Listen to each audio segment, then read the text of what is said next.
Cost sheet, number of units produce,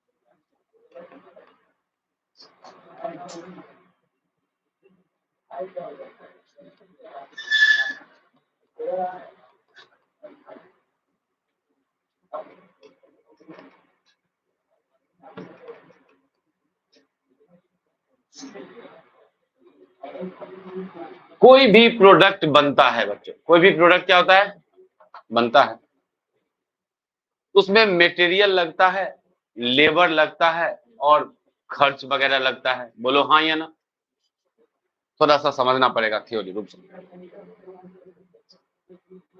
कोई भी product बनता है तो क्या लगता है उसमें, बोलो बाबू, मटेरियल। जैसे ये बेंच बना तो इसमें प्लाई लगा, लोहा लगा, क्या है ये, मटेरियल। जैसे ये पंखा बना तो लोहा लगा होगा, वो क्या है इसके लिए, मटेरियल।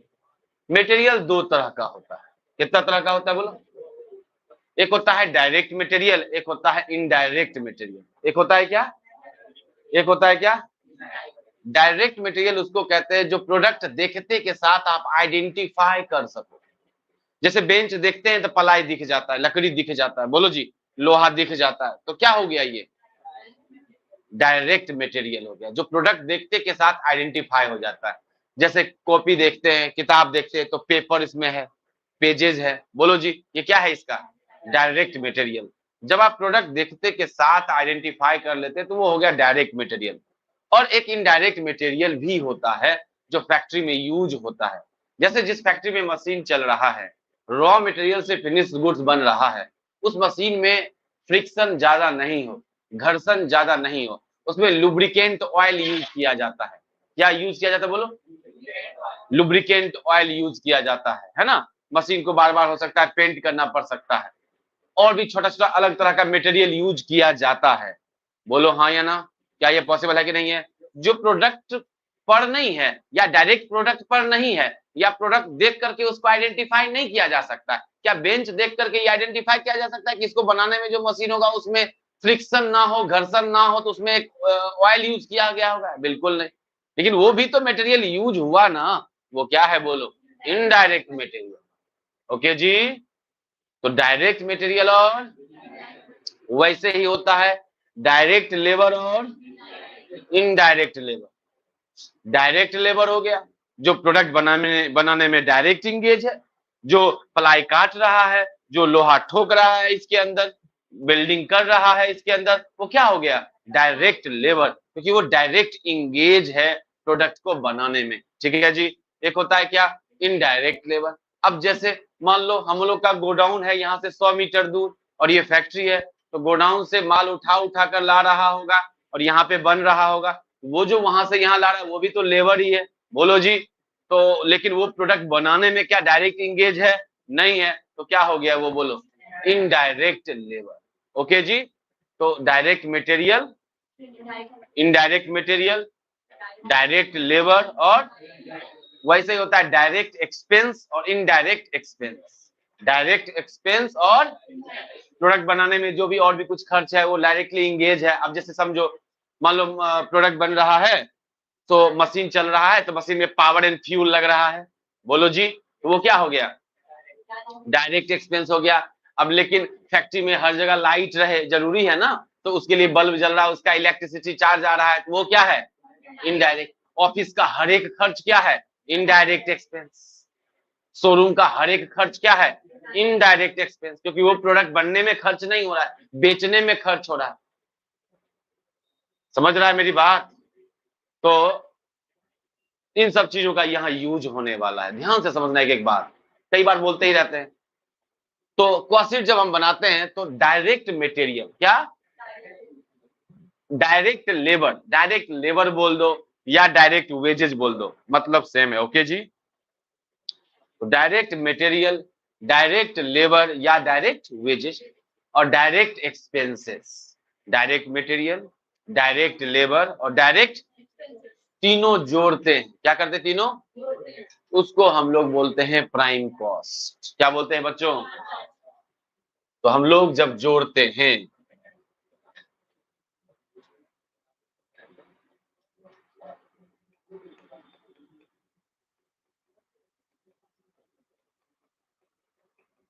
हम लोग जो जोड़ते हैं डायरेक्ट मटेरियल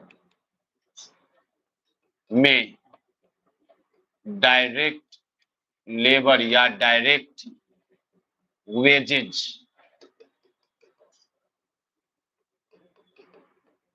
और डायरेक्ट एक्सपेंसेस, तीनों जोड़ के जो आता है उसको क्या बोलते हैं? एकदम साथ साथ याद ही कर लो, इतना फोकस रहो। आपको याद होता है, नहीं होता है? बहुत मन बच्चा के मन में सिखाया था, हम ना, हमको याद नहीं रहता है या हम याद नहीं कर पाते। क्यों? आप फोकस ही नहीं कर पाते। यहाँ बच्चा, एक भी ऐसा बच्चा नहीं है जो फोकस करे और उसको याद ना हो। डायरेक्ट मटेरियल, डायरेक्ट लेबर या एक्सपेंसेस और डायरेक्ट लेबर या वेजेस या डायरेक्ट वेजेस बोलो, डायरेक्ट मटेरियल, डायरेक्ट वेजेस और डायरेक्ट एक्सपेंस जोड़ेंगे तो क्या आएगा? Prime cost. क्या कहते हैं उसको? प्राइम कॉस्ट कहते हैं। अब प्राइम कॉस्ट में फैक्ट्री का खर्च जोड़ेंगे। किसका खर्च जोड़ेंगे बोलो? फैक्ट्री का खर्च। इसको क्या क्या बोला जाता है? ध्यान से समझो। इसको बोला जाता है फैक्ट्री ओवरहेड्स। क्या बोला जाता है? इसका दूसरा नाम है वर्क ओवरहेड्स। क्या नाम है? वर्क ओवरहेड्स, या और भी नाम है factory own cost. Factory own या वर्क ओन कॉस्ट। वर्क मने देखो अच्छे से हम बताए थे, वर्क मने फैक्ट्री, कॉस्ट में वर्क मने फैक्ट्री की जगह ही नहीं वर्क वर्ड यूज कर रहे हैं जी।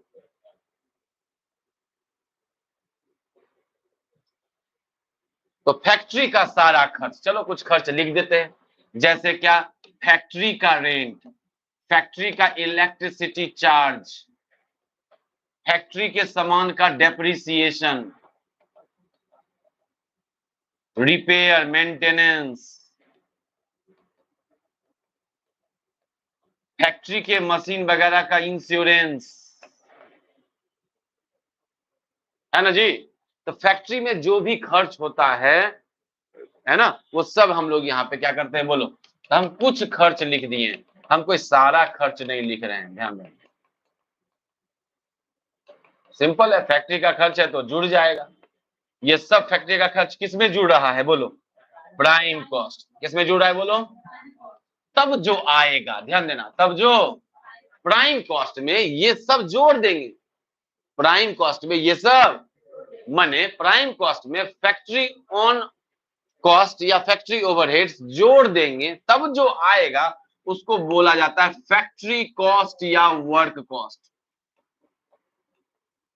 फैक्ट्री कॉस्ट या फैक्ट्री को क्या बोलते हैं? Work cost. तो प्राइम कॉस्ट में फैक्ट्री के सारे खर्च को जोड़ेंगे तो जो आएगा वो क्या है बोलो? फैक्ट्री कॉस्ट या वर्क कॉस्ट। फैक्ट्री का सारा खर्च जोड़ दिए जी, बोलो। अब ऑफिस का सारा खर्च जोड़ेंगे। फैक्ट्री हो गया, ऑफिस, उसके बाद फिर कौन आएगा? शोरूम। ऑफिस के खर्च को बोलते हैं ऑफिस एंड एडमिनिस्ट्रेटिव ओवरहेड्स। क्या बोलते हैं बोलो? Office and administrative overheads. Office के खर्च वगैरह को हम लोग बोलते हैं ऑफिस एंड एडमिनिस्ट्रेटिव ओवरहेड्स। तो फैक्ट्री कॉस्ट में जोड़ेंगे।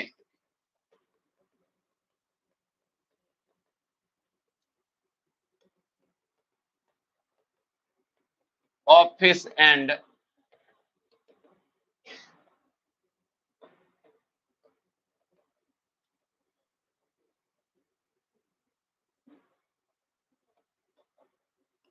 एडमिनिस्ट्रेटिव ओवरहेड्स,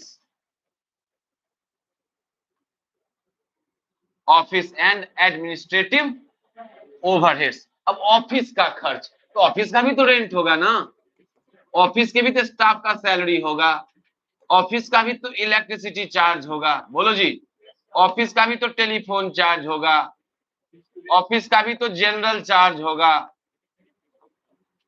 ऑफिस का में भी तो फर्नीचर होगा, एसी होगा, तो उसका क्या करवा सकेंगे, इंश्योरेंस, या ऑफिस का बिल्डिंग ही अपना होगा तो क्या करवाए होंगे उसका इंश्योरेंस, बोलो जी।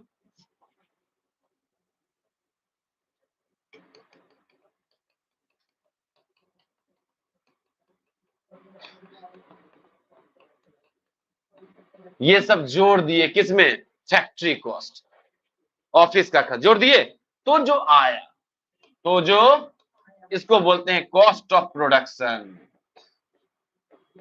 क्या बोलते हैं,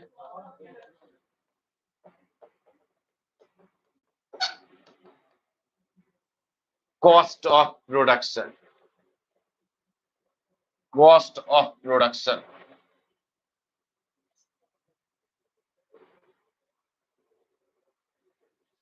कॉस्ट ऑफ प्रोडक्शन बोलते हैं इसको।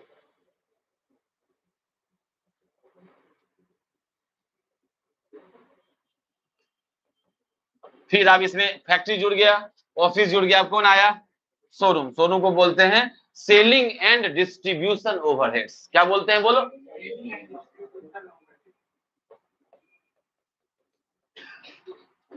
Selling and distribution overheads, selling and distribution overheads, showroom का खर्च, सेल्समैन का सैलरी, बोलो जी,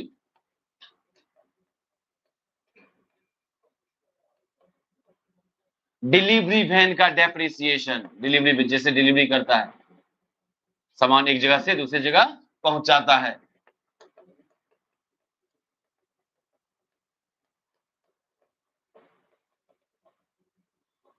बाकी यहां भी इलेक्ट्रिसिटी चार्ज, टेलीफोन चार्ज सब हो सकता है, बोलो जी, जितना भी खर्च है,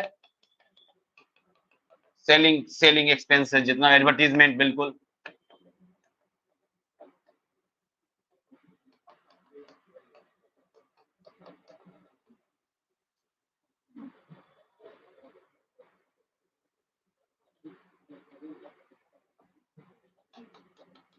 ये हो गया आपका कॉस्ट ऑफ सेल्स, क्या हो गया, कॉस्ट ऑफ सेल्स, और इसमें जोड़ देते हैं बाबू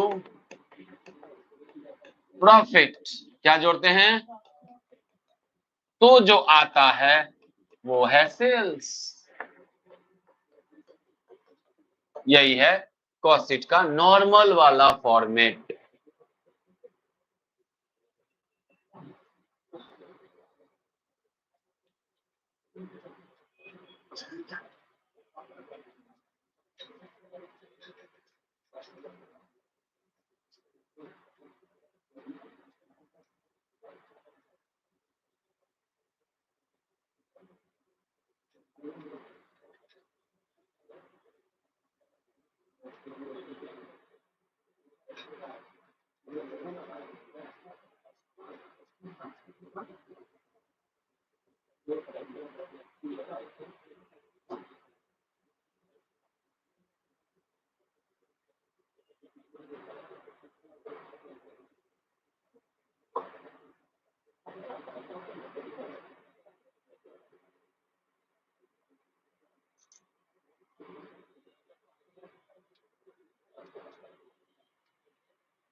हो गया जी।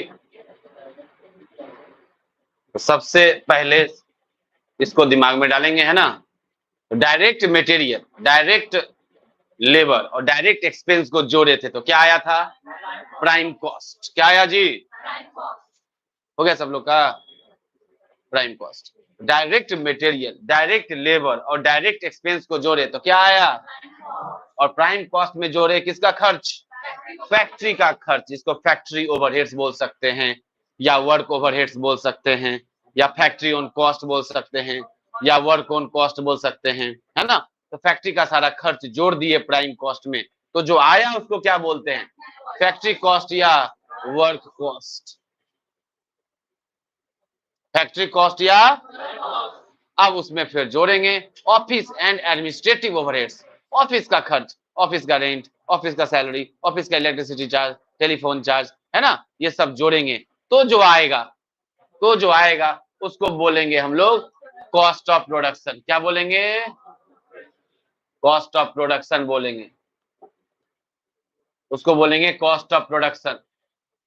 उसके बाद उसमें जोड़ेंगे शोरूम का खर्च। किसका खर्च? सेलिंग एंड डिस्ट्रीब्यूशन ओवरहेड्स उसको बोला जाता है। सेलिंग एंड, तो शोरूम का जो भी खर्च सब होगा वो जोड़ देंगे, तो फिर उसके बाद इस किसमें जोड़ देंगे? कॉस्ट ऑफ, अच्छा इसमें लिख दिए, ठीक, इसको इसमें लिखो क्योंकि पर यूनिट का हम ऐसे डाल दिए, अब इसका यूज नहीं था, इसी में डाल लेना, ठीक है? तो आएगा क्या? Cost of sales. क्या आया? और कॉस्ट ऑफ सेल्स में क्या जोड़े? प्रॉफिट। तो क्या आ गया जी? सेल्स आ गया। ये एक नॉर्मल फॉर्मेट है। चलो क्वेश्चन किया जाए।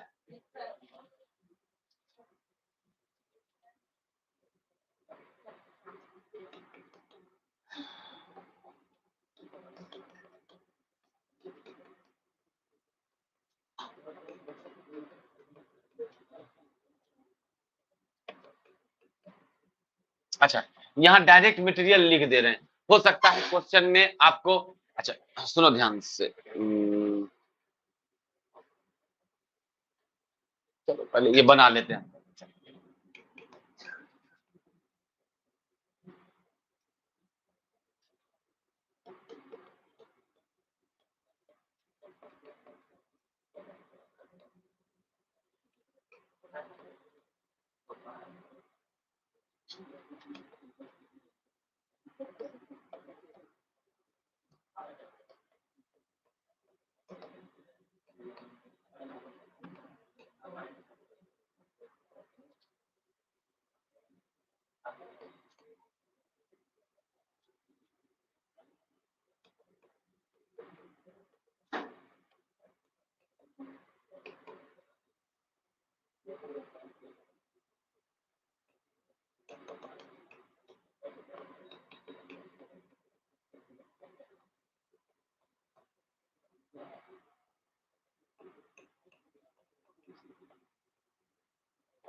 क्वेश्चन लिखिए।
लिख लिए क्वेश्चन?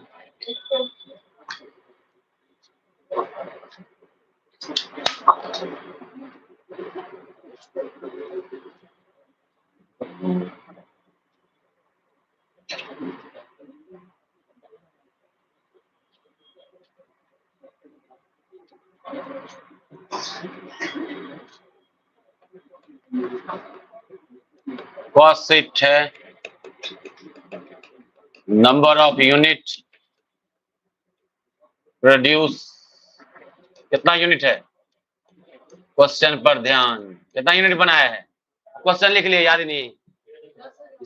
1000 के 10,000 1000। सबसे बुरा बात तुम्हारे साथ, तुम लोगों के साथ यही है, आपको अगर क्वेश्चन याद ध्यान में नहीं जाता मेन चीज, तो आप सॉल्यूशन में नहीं ठीक होगे। अब हम लिखेंगे 1000 यूनिट, हम बाहर आगे बढ़ेंगे तो कहाँ है 1000 जगह किसे लिख दिए सर, हो गया। अच्छा से पढ़ो, क्वेश्चन लिखने के बाद हम रुके क्यों? क्योंकि तुम क्वेश्चन को दोबारा देखो।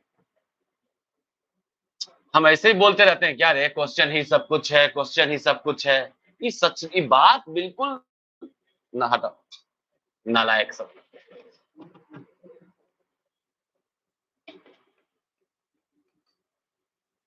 अरे ये बात हम बहुत सोच समझ के बोलते हैं, क्वेश्चन ही क्या है तब, तुम लोग मानते नहीं हो। लेकिन डायरेक्ट मटेरियल दिया है जी, सीधे दे दिया है, कितना? कई बार आपको सीधे नहीं देगा, या कई बार आपको डायरेक्ट मटेरियल की जगह मटेरियल कंज्यूम निकालना पड़ सकता है। क्या निकालना पड़ सकता है? आपको दे देगा कच्चा माल, है ना, रॉ मटेरियल का ओपनिंग, रॉ मटेरियल का क्लोजिंग, और रॉ मटेरियल कितना खरीदा है, तो कंज्यूम आप आराम से निकाल सकते हो। पहला दिन जितना है, जितना खरीदा जोड़ देगा, और जो बच गया हटा देगा, वही ने यूज हुआ जी, बोलो। तो इसको कहेंगे डायरेक्ट मटेरियल ना बोल के रॉ मटेरियल कंज्यूम बोल देंगे, या मटेरियल कंज्यूम बोल देंगे। यहां तो सीधे सीधे दे दिया है तो छाप दिए। बोलो जी, समझ में आया है ये बात? बाकी क्वेश्चन तो आगे आएगा ही। अब आ जाओ डायरेक्ट लेबर या वेजेज। 500 घंटे काम हुआ है और 60 रुपया पर घंटे चार्ज है। 500 गुना 60, बोलो जी, कोई तकलीफ क्या? डायरेक्ट एक्सपेंस कहीं कुछ बोला नहीं है, नहीं होगा, बात खत्म। कितना आया जी? 1,30,000। ये क्या है? प्राइम कॉस्ट है। फिर ऐड करेंगे, क्या करेंगे? क्या ऐड करते हैं बोलो? Factory overheads. ये क्वेश्चन कैसा है, आपको ना अलग अलग खर्च नहीं दिया, जिसने बोल दिया कि डायरेक्ट वेजेस का 80%, तो डायरेक्ट वेजेस कितना जी बोलो? 30,000, उसका 80% बोलो,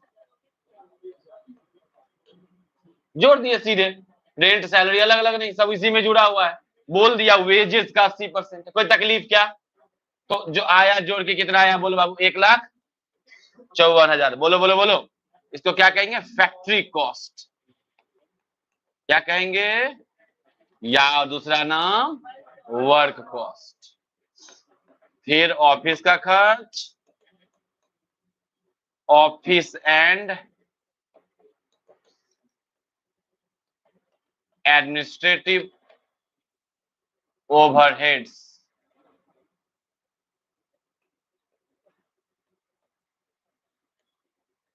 ऑफिस एंड एडमिनिस्ट्रेटिव ओवरहेड्स कितना बोला है?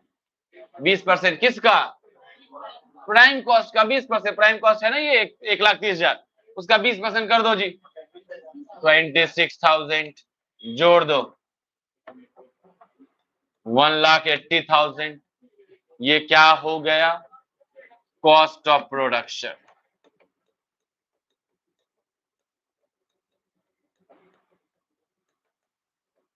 Cost of production.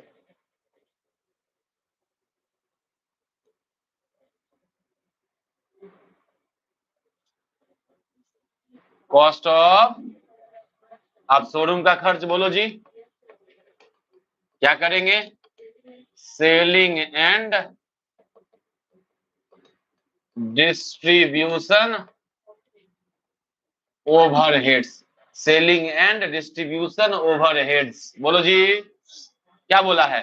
तो देखो यहां ना जितना यूनिट बनाया है ना उतना ही बेच भी दिया है। तो 1,000 यूनिट बनाया और 1,000 यूनिट बेच भी दिया। और एक यूनिट जो बेचते हैं ना, तो बेचने में जो खर्च होता है एडवर्टीजमेंट पे, सेल्समैन का सैलरी वगैरह, सीधे दे दिया 5 रुपया पर यूनिट होता है। तो 1,000 गुना 5 कितना हो गया जी बोलो? जोड़ दो जी, क्या आ गया? Cost of sales. अब क्या जोड़ेंगे? प्रॉफिट। प्रॉफिट के बारे में बोला है 25%। किसका? तो कॉस्ट का। तो सीधे तो निकले कॉस्ट कितना? 1,85,000। कर दो 25%। कॉस्ट पर बोला ना, यही तो कॉस्ट है। बोलो जी, 1,85 का करो 25%। फिर से बोलना, 46,250। हाँ, 46,250। ये जोड़ देंगे, कितना आया बोलो?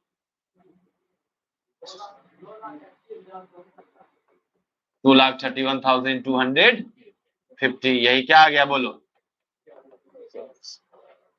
अब इसी क्वेश्चन को तोड़ तोड़ के हम 2-3 चीज यही समझा देते हैं।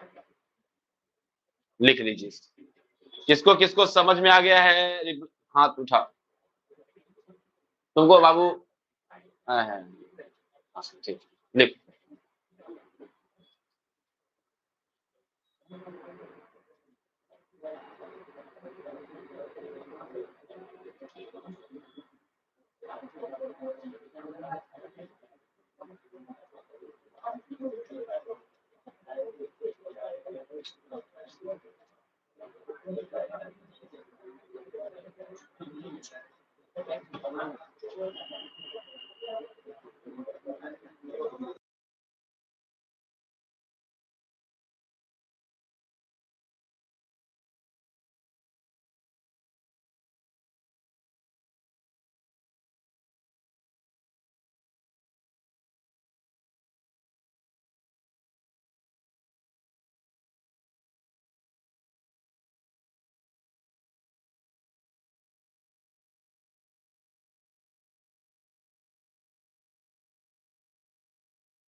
जी, हो गया सब लोगों का?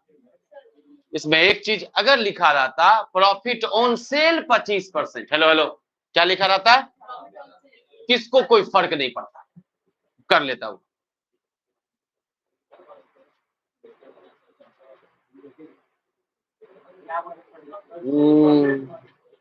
प्रॉफिट ऑन सेल होता लिखा 25%, कॉस्ट नहीं, सेल 25%। किसको किसको फर्क नहीं पड़ता, मतलब कर लेगा वो, कर लेगा, कर लेगा। पूछेंगे बाबू कैसे करोगे ऐसे। हाँ सौरभ जी खड़ा हो जाओ। आराम से, इतना तेज हम नहीं, आराम से। जी जी, नहीं कॉस्ट पे तो सर निकाल चुके ना सर, सेल पर।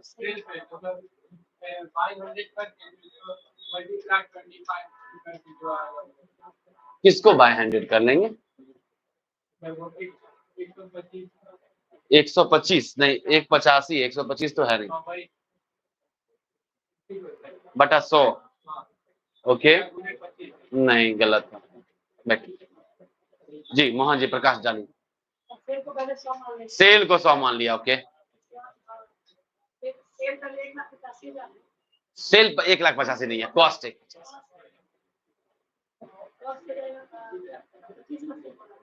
जी जी जी जी जी जी जी जी जी,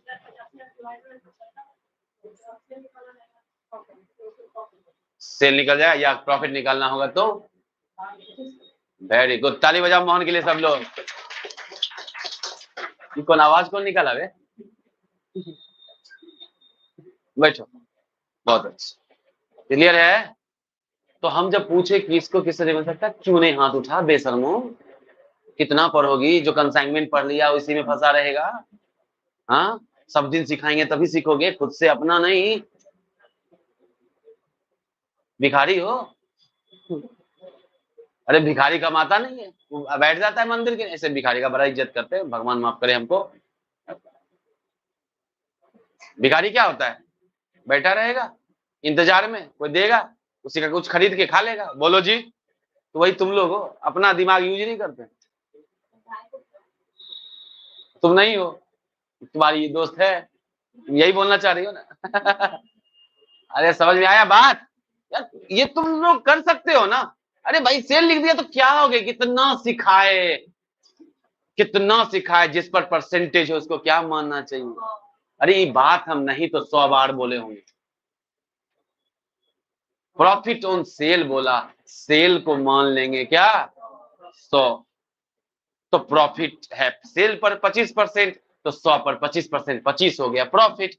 तो सेल में से 25 घटाएंगे तब ना कॉस्ट आएगा, कि जोड़ देंगे तब कॉस्ट, कॉस्ट कम होता है ना। तो 100 में से 25 घटाए कितना आया 75, तो 75 कॉस्ट आ गया। कॉस्ट कॉस्ट बराबर औकात, हमेशा बराबर औकात से भाग देते हैं। इसे डिवाइड 75 करेंगे, प्रॉफिट निकालना होगा 25 कर देंगे, प्रॉफिट आ जाएगा, दोनों जोड़ देंगे सेल हो जाएगा। या सीधे 100 से मल्टीप्लाई कर देंगे, सेल निकल जाएगा, दोनों के बीच का अंतर यहाँ प्रॉफिट होगा। क्या रे,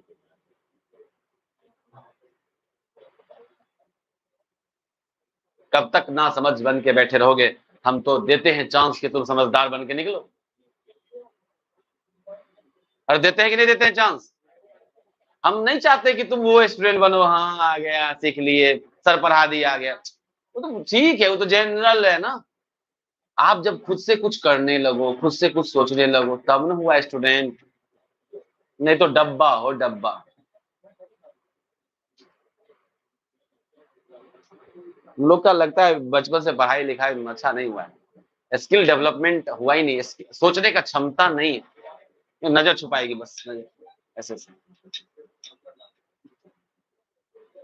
हाँ जी, अब इसमें एक चीज और समझते हैं हम लोग। अपना क्वेश्चन है, कुछ भी कर सकते हैं। लिखा रहा था number of unit produce 1000, number of unit produce, sale 800, बनाया कितना, बेच कितना रहा है, तब समझ रहे हो मेरी बात? तो बनाया कितना, बेच कितना रहा है, ध्यान समझो। तो जहां ऐसा कुछ रहेगा ना,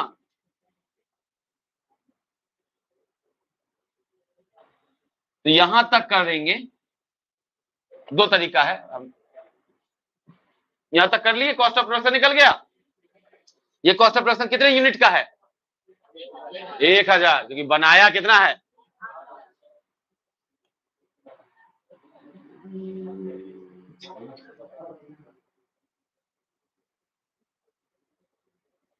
इसी में करते हैं। 1,80,000 है, ओके। 1,000 यूनिट बनाया है, बोलो हाँ या ना। बेचा कितना है, कितना रह गया होगा, ठीक है। सबसे पहले क्या करो, कॉस्ट ऑफ प्रोडक्शन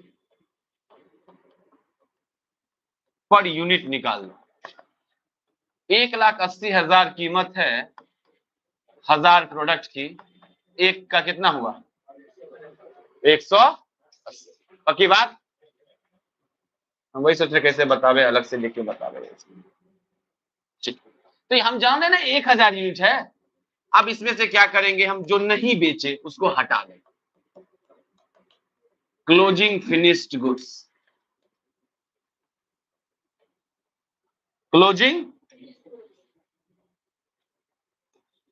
200 यूनिट, 1,000 में 800 बेचा, 200 यूनिट, और एक यूनिट का दाम कितना आया जी, घटा दे, कितना आया मतलब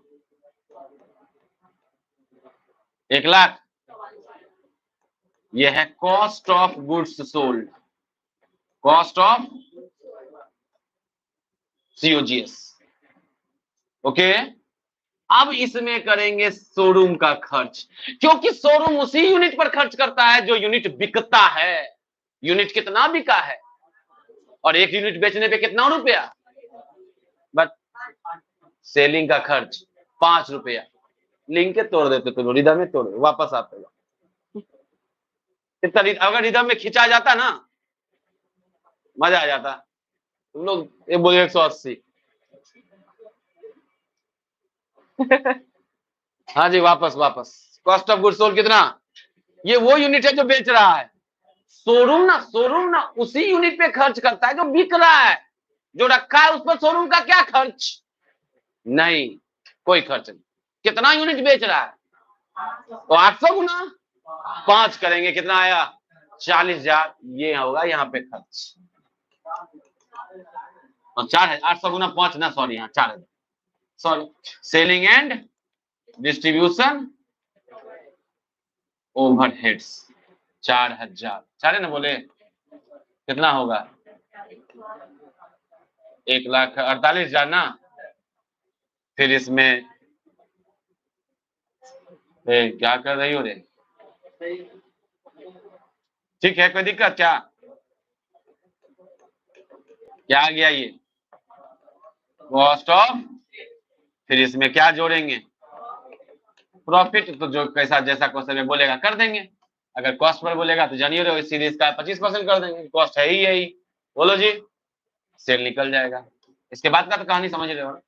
दो चीज हम अलग से तुमको क्या किए, समझाए। पहला क्या समझाया, प्रॉफिट को लेके कि अगर कॉस्ट पे ना हो के सेल पे रहे तो कैसे कैसे कर लेंगे, आप ये बात पहले से ही जानते थे। दूसरा बात हम लोग जाने क्या कि अगर अगर अगर हम ना बना कुछ रहे हैं, बेच कुछ और रहे हैं, बना 1,000 यूनिट रहे हैं, बेच 800 रहे हैं, है ना, तो 200 यूनिट बच गया, अभी नहीं बिका, तो उसको क्या करेंगे हम लोग, कॉस्ट ऑफ प्रोडक्शन में लेस कर देंगे, क्योंकि वो बेचे नहीं, रखा हुआ है, जो बेचे हमको वहां पहुंचना है, तो लेस किए तो रेट कैसे निकाले। तो कॉस्ट ऑफ प्रोडक्शन जो है हमारा, वो टोटल 1,80,000 है, और 1,000 यूनिट बना है, तो एक यूनिट का कितना हुआ 180 यूनिट, बोलो जी 180 रुपया पर यूनिट, और 200 रखा हुआ है, 200 गुना 180 कर दिए 36,000, तो आ गया कितना 144। 144 हो गया कॉस्ट ऑफ गुड सोल्ड, जो बेच रहे हैं उसका वैल्यू। उसके बाद शोरूम का खर्च जोड़ दिए, शोरूम का खर्च में कौन सा खर्च लेंगे, सिर्फ कौन सा यूनिट का लेंगे, जो बेच रहे हैं, जो रखा है उसमें शोरूम क्या करे भाई, कॉस्ट ऑफ सेल्स, फिर प्रॉफिट, फिर सेल्स, बोलो जी, क्लियर है। चलो, और इसमें एक बात और भी बोले थे क्या, कि डायरेक्ट मटेरियल ना दे दे आपको कहीं, आपको ऐसे दे कि raw material opening, raw material closing और रॉ मटेरियल परचेज, तो आपको निकालना पड़ेगा रॉ मटेरियल कंज्यूम, वही जाएगा डायरेक्ट मटेरियल। तो जान ही रहे हो कंज्यूम कैसे निकलता है, ओपनिंग जितना खरीदा जोड़ देंगे और जो बच गया हटा देंगे, वही तो है कंजम्पशन। क्या सौरभ जी देंगे क्वेश्चन बना लेगा? मातृभूमि की कसम, अरे बोलो ना, मातृभूमि की कसम। कसम नहीं खा रहा है, मन में डाउट है।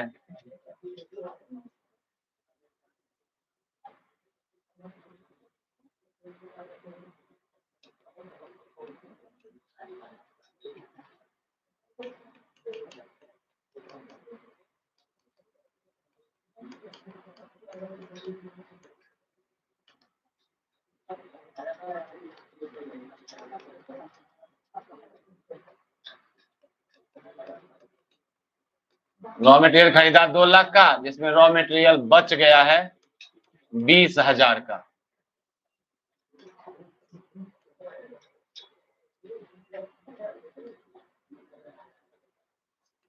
लेबर 1,000 घंटे काम किया है और 50 रुपया पर आवर रेट है उसका। फैक्ट्री कॉस्ट जो है वो डायरेक्ट वेजेस का 120% है। ऑफिस एंड एडमिनिस्ट्रेटिव ओवरहेड जो है वो 30% है प्राइम कॉस्ट का। नंबर ऑफ यूनिट प्रोड्यूस जो है वो 2000 यूनिट्स है। कितना यूनिट्स है? सेलिंग पे जो खर्च है वो 10 रुपया पर यूनिट है और नंबर ऑफ यूनिट सोल्ड है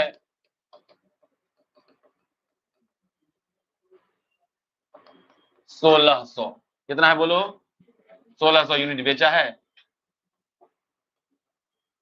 प्रॉफिट जो है वो सेल पर है और 20% है। किसको लगता है वो बना पाएगा? चलो बना, कोशिश करो, कोशिश करो। सबसे इंपॉर्टेंट है कोशिश करना। नहीं बना कोई बात नहीं, सीखेंगे, अभी तो शुरू ही है।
क्या हो गया जी?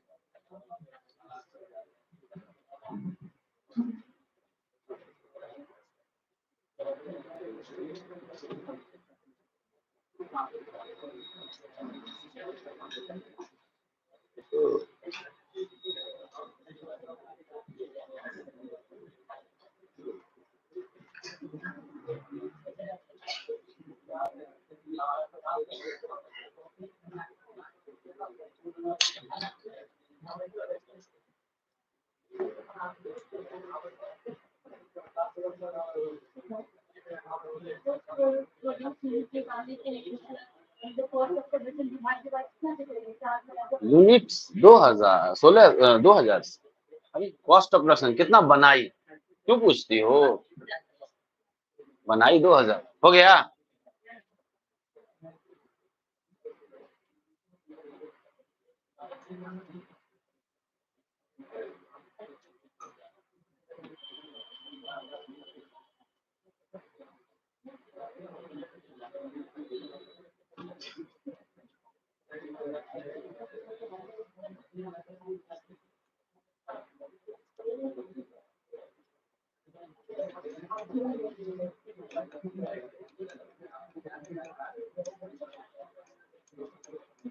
मटेरियल कंज्यूम लिख दो, डायरेक्ट मटेरियल कंज्यूम लिख दो, जो भी है, क्योंकि ओपनिंग नहीं है यहाँ, सीधे क्या दिया, क्लोजिंग।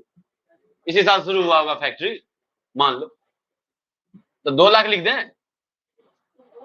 20,000 तो रखा ही ना है, 180 यूज हुआ ना जी, बोलो जी। डायरेक्ट लेबर में कितना जाएगा? 50,000, 1,000 घंटा, 1 घंटे का 50 रुपया लेता है लेबर, तो 50,000 हो गया जी। कितना आया जोड़ के? 2,30,000 आ गया प्राइम कॉस्ट। फैक्ट्री ओवरहेड क्या बोला है? 120%। तो कर दो किसका, वेजेस का, कर दो 50,000 का 120%, 60,000। कितना आया? 2,90,000। क्या गया ये? Factory cost.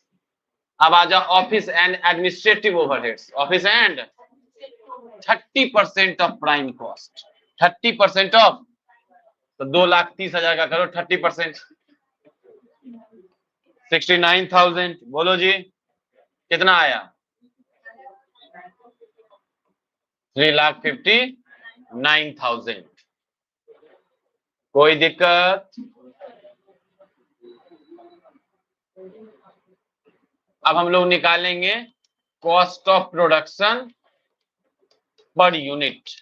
क्यों निकालेंगे? यहाँ ये जो क्यों पड़ गया? क्योंकि बना कुछ और रहा है, बेचने वक्त कम, उतना पूरा नहीं बिक रहा है, कम बिक रहा है। 3,59,000 बाय 2,000 करो जी। पॉइंट 179.5 पॉइंट में आया है, 179.5।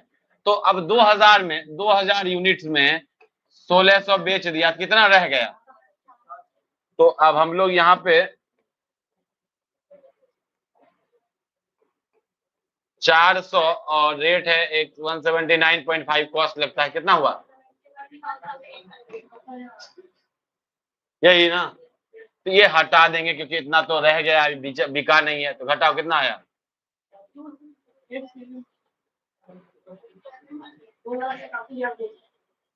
यही ना, ये ओके। अब सेलिंग एंड डिस्ट्रीब्यूशन ओवरहेड्स आसान है, 1600 यूनिट बेचा है और 20 रुपया कितना खर्च होता है? 10 रुपया ना, कितना हो गया? 16,000। बताइए कॉस्ट ऑफ सेल 3,03,000। अब बोला है प्रॉफिट कितना पर? सेल पर। जिस पर बोलता है उसको क्या मान लो? प्रॉफिट कितना? 20, कॉस्ट कितना? 80। ये तो कॉस्ट है ना, जो बराबर है किसके? 80 के, और निकालना है प्रॉफिट, कर दो 20, 70,000।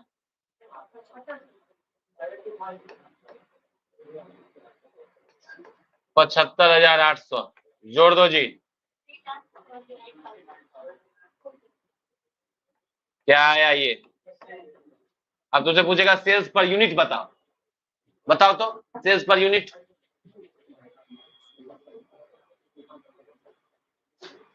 सेल्स पर यूनिट कितना होगा? सिंपल है ना, इतना में बेचा है, 1600 यूनिट बेचा है, तुम 2000 से डिवाइड किए, नालायक। इतना बटा क्या कर देंगे? 1600 से ना करेंगे, 2000 से कर देंगे। ये सब गलती नहीं होना चाहिए। एक अच्छा स्टूडेंट सुन लो बार बार, अगर आपको टॉप ग्रेड का बनना है, हमेशा फोकस रहना पड़ेगा, दूसरा कोई उपाय नहीं तो आप ये सब गलती करोगे और हंस दोगे, जैसे हंस रहा है। ठीक है, गलती बहुत बड़ा नहीं था, लेकिन जो एक्स्ट्रा ऑर्डिनरी होते हैं ना, वो गलतियां कम करते हैं, एकदम कम करते हैं। इसलिए हमेशा फोकस रहो। बाकी गलती तो हमसे भी होता है, लिखने में कुछ लिख देते हैं, कुछ कई बार ऐसा होता है, तो ठीक है वो एक, लेकिन हम हमेशा ऐसा हो, हर बार कुछ ना कुछ मिस्टेक हो जाए, ये उचित नहीं है। अब बोलेगा प्रॉफिट पर यूनिट कितना है बताओ?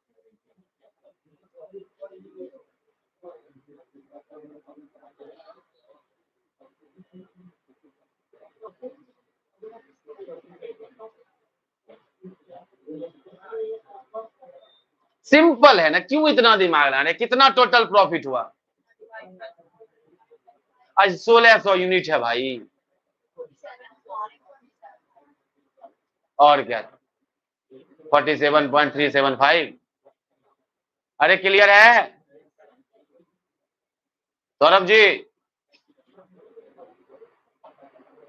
बहुत नालायक हो तुम, कल कहाँ गए थे बताया नहीं रे? अरे हम पीटे भी नहीं तुमको। अरे बोलो बोलो, अरे बोलो ना, दूसरे को क्या देख रहा है? बोलो कल कहाँ गायब था? हाँ, गायब नहीं था। हाँ तो वही कोचिंग है, तो इसे तो बोले गायब कहाँ थे, तो बोलता गायब नहीं थे। अरे कोचिंग से ही कहाँ गायब थे? तो दुनिया से थोड़े गायब हो जाएगा, अंतर्यामी थोड़े जादूगर। क्यों नहीं आए?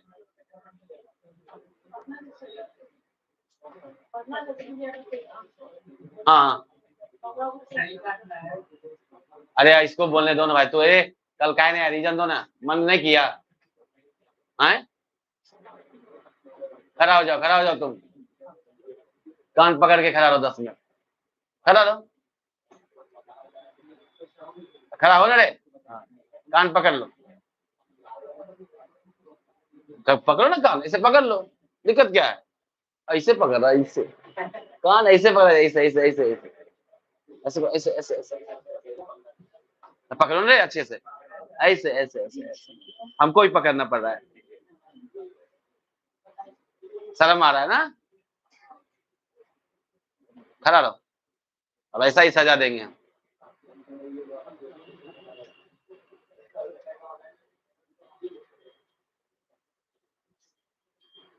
ये इतना नालायक है ना, ये इसका बगल में दोस्तों में, गारंटी ही नहीं है कि क्लास, हमको लगता है कभी भी शायद 3 दिन लगातार नहीं आया होगा।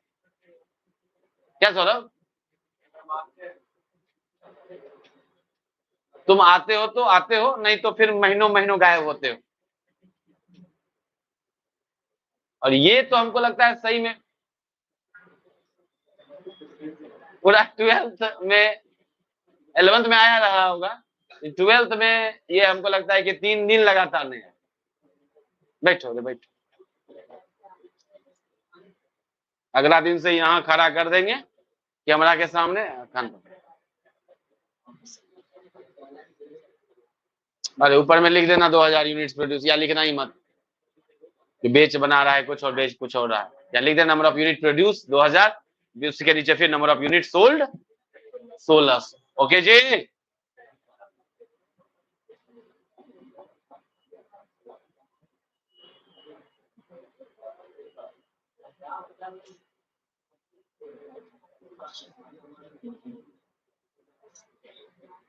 छोटा छोटा टॉपिक में बांट दिया, बहुत सारा थ्योरी है, हम लोग सब पढ़ेंगे ही पढ़ेंगे।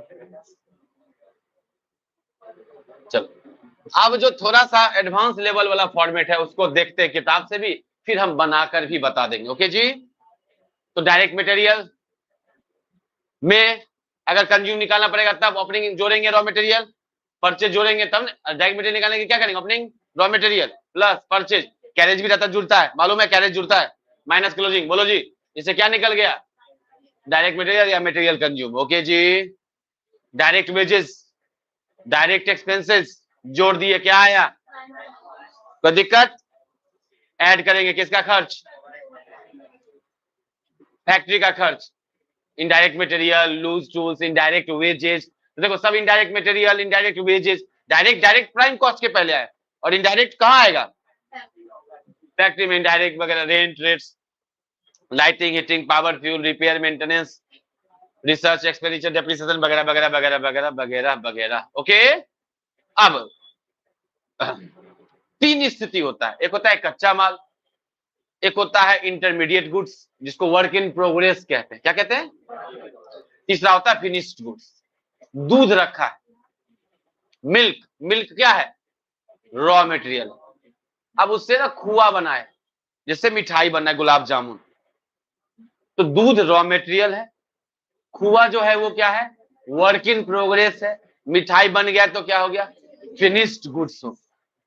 अरे समझ रहे हो बात, तो तुम सब काम कर रहे हो, साल के अंतिम दिन हो सकता है ना कुछ खुआ भी रखा है जो अगला दिन बनेगा, तो वर्क इन प्रोग्रेस का भी तो ओपनिंग क्लोजिंग हो सकता है ना, अरे बोलो, तो जब हम फैक्ट्री कॉस्ट वाला सब जोड़ रहे होंगे तो उसी में फैक्ट्री वाले में ही ऐड कर देंगे ओपनिंग वर्क इन प्रोग्रेस, पहला दिन जो इस साल बन गया होगा वो ऐड कर देंगे, और लेस कर देंगे जो इस साल नहीं बन पाया, फाइनल गुड्स, क्या, क्लोजिंग वर्क इन प्रोग्रेस। किसमें ये हुआ, फैक्ट्री वाले में ही हुआ, क्या बात समझ में आ रहा है जी, तो ये सब जोड़ने पर जो आया वो क्या है, फैक्ट्री कॉस्ट, या तो जानते ही हो आप। फिर आ जाओ ऑफिस एंड एडमिनिस्ट्रेटिव ओवरहेड्स, इसमें ऑफिस का खर्च, ऑफिस का रेंट, ऑफिस का सैलरी, ये सब जोड़ दिए, इंश्योरेंस वगैरह, ऑडिट चार्ज, बैंक चार्जेस सब जोड़ दिए, आ गया कॉस्ट ऑफ, कोई टेंशन। अब फिर रॉ मटेरियल, तो रॉ मटेरियल किसमें गया था? रॉ मटेरियल कंज्यूम में, बोलो। Opening, raw stock, closing stock, ये रॉ मटेरियल का है। यहां किए हुए वर्क इन प्रोग्रेस का है। फिनिश गुड्स भी तो होगा, तो फिनिश गुड्स में ओपनिंग है, तो पिछला साल नहीं बिक पाया होगा, इस साल बेचेगा, बोलो, बिका होगा तो ओपनिंग जोड़ देंगे। क्लोजिंग नहीं बिक पाया तो क्या कर देंगे? तब जो आया वो क्या है? Cost of goods sold. Okay जी, अब जोड़े, ये हुआ कॉस्ट ऑफ प्रोडक्शन के बाद लिखा स्पेसिफिकली, ये बाद में नहीं था, ये इसी में था। कौन? वर्क इन प्रोग्रेस वाला। वर्क इन प्रोग्रेस वाला फैक्ट्री वाले के अंदर ही था, ध्यान दो, छोटा छोटा बात, ठीक है। लेकिन जो cost of work finish goods वाला को स्पेशल जगह मिले हुए है, कॉस्ट ऑफ प्रोडक्शन के बाद लिखा गया अलग से। अरे क्लियर है? तो जो आया वो क्या है? Cost of goods. फिर शोरूम का खर्च, शोरूम का रेंट, शोरूम सेल्समैन का salary, travelling expense, printing, stationery, advertisement, postage, collection charge, carriage outward वगैरह वगैरह वगैरह वगैरह। तो आ गया कॉस्ट ऑफ सेल्स, और जोड़ दिए प्रॉफिट, तो क्या आ गया? क्या क्लियर है?